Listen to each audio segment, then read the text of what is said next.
In the final days of the year, across many rural areas of China, a strange phenomenon is spreading, sending shockwaves through society. Numerous villages have suddenly issued notices, demanding that people over the age of 30 who are unmarried and have no romantic partner this year are not allowed to return home for the Lunar New Year.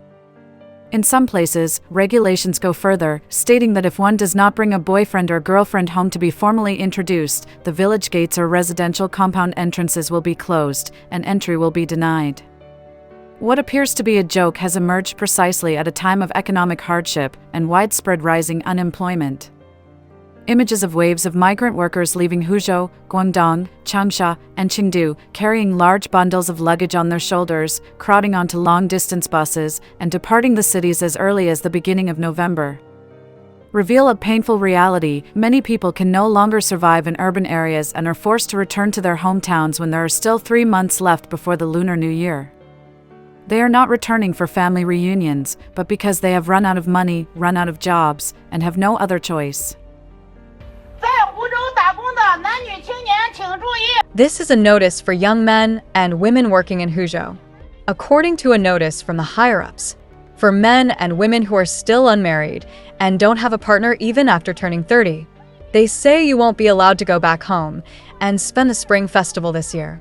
In the videos being shared, many people say they worked for an entire year but were never paid, receiving only a few thousand yuan in living advances, while the rest was promised to be settled in full at year-end.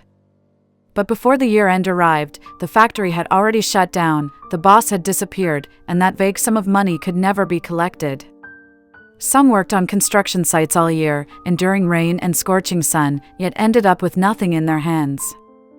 One older man spoke with deep helplessness, saying that staying at home meant poverty, going out to work also meant poverty, and after a lifetime of hardship, there was still nothing in the end.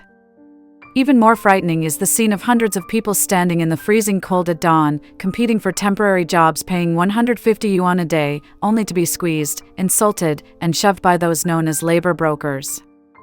Footage of a worker owed more than 9,000 yuan in unpaid wages, making phone calls that no one answers, his voice trembling with resentment, is a miniature portrait of millions of abandoned lives. The government was forced to speak out after recognizing that the trend of people losing jobs and returning to their hometowns is becoming increasingly strong. China's Ministry of Agriculture and Rural Affairs warned that it is necessary to prevent the formation of a large-scale wave of return to the countryside, because if millions of workers lose their jobs and income at the same time and all go back home, mass return to poverty could occur. This is not only an economic issue, but also a social risk, because when people who once hoped to change their lives in the cities now return in despair, they may affect stability in rural areas. Many experts believe that the deeper concern of the authorities is that when millions of unemployed people are concentrated in the countryside, they will share their stories, compare their situations, and realize that their futures are being closed off. When despair meets despair, it can create a wave of anger that the authorities have always feared. The records also make clear that over the past 30 years, as China's economy grew, hundreds of millions of rural workers continuously left their hometowns to work in cities. But they were never treated as real urban residents.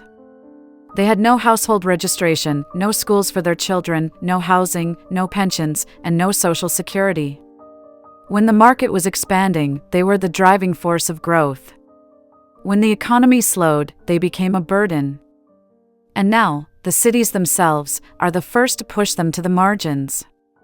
Yet the irony is that when they return to the countryside, their hometowns, which should have been the final place of refuge, instead want to avoid them and even try to block their return.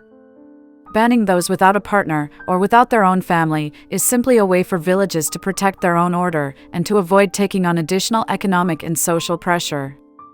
In interviews, many young people express heavy and painful thoughts, saying they feel their future is vague, that they do not know where to go, what to do, or how to live.